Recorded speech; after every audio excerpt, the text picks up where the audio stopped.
thank you to the speakers, and I think, should we go this way? Yeah. Yeah. I mean, I'll try and keep this brief. Yeah. In terms of international students, student unions, tensions, things like that, I was at a book signing with Gary Young recently. He said, yes, immigration is an issue. We need to have a debate, but let's have a debate, an informed debate, where we put all the issues on the table and talk about really, like, not just culture. Culture is part of that. Politics, economics, where education is going, where the economy is going, the divide between rich and poor, all of that. Racism is a part of that. So, I mean, if there are issues, then we need to engage them, but we need to recognize the bigger picture as well. Thank you. Yeah, just very briefly, all right, in terms of the guinea pigs for the ID cards, it's again the point we've been trying to make all along is what we're worried about. It's a situation where some people are allowed to have civil liberties and other people are not, and that is to pay, it comes based on things like, say, either the color of your skin, your citizenship, and so on. In terms of tensions between home students and international students, I do want to point out we have to look at the rules. And the kind of the financial requirements that are placed on international students. I mean, you've got to show you've got a full year's worth of overseas fees, plus 1 year's living costs, and so it's a system that makes it very hard for people who don't have a lot of money to come into the country. So I think we have to look at and especially if you're from a country where the currency is not worth very much in relation to the pound. So I think that we also have to look at the role of the rules themselves. Yeah, and I mean, and in terms of internships, I mean, I think, again, I mean, internships, no matter what the nationality is of the person doing it, I mean, it should be paid the minimum wage at least. Yeah, and European rich kids aren't subject to all the forms of surveillance and control that the students are. Sorry, can I just say something? Just briefly, to the person who was asking questions regarding internships and basically the state of illegality that a lot of people are put in because of the limit on working hours. I think it's also very important that people lobby the groups that are supposed to represent students. So definitely lobby the NUS. Kirsten is the national officer.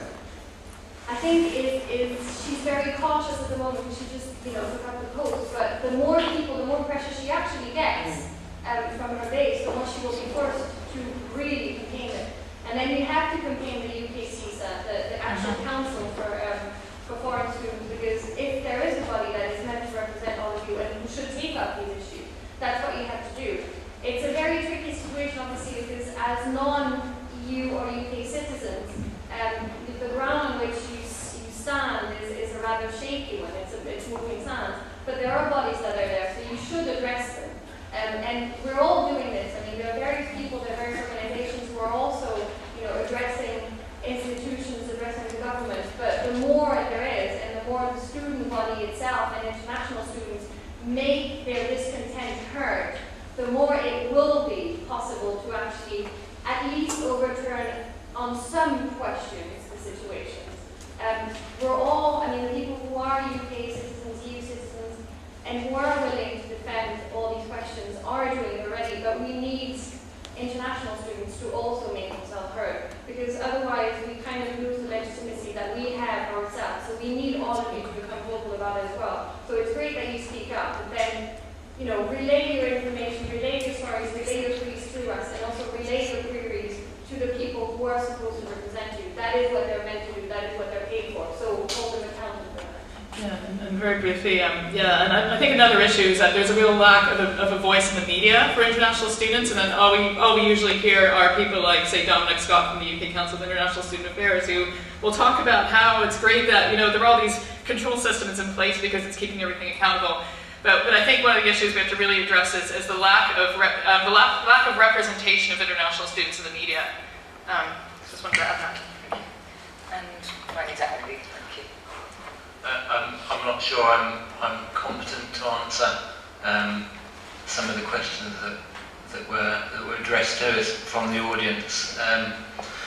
I think it's important to say there was a story in the Guardian newspaper recently on the publication of the Brown report that that said that it was a report that was predicated on the idea of students as earners and not learners. The journalist said we need to turn that back round, and I think that's absolutely crucial. The university is an institution for the transmission of knowledge. The idea of learning, not earning, however, is a statement that should also be applied to universities themselves.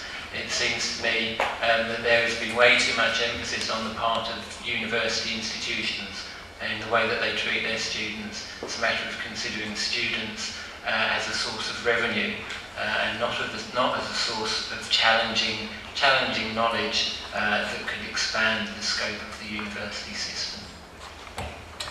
Okay, well, I think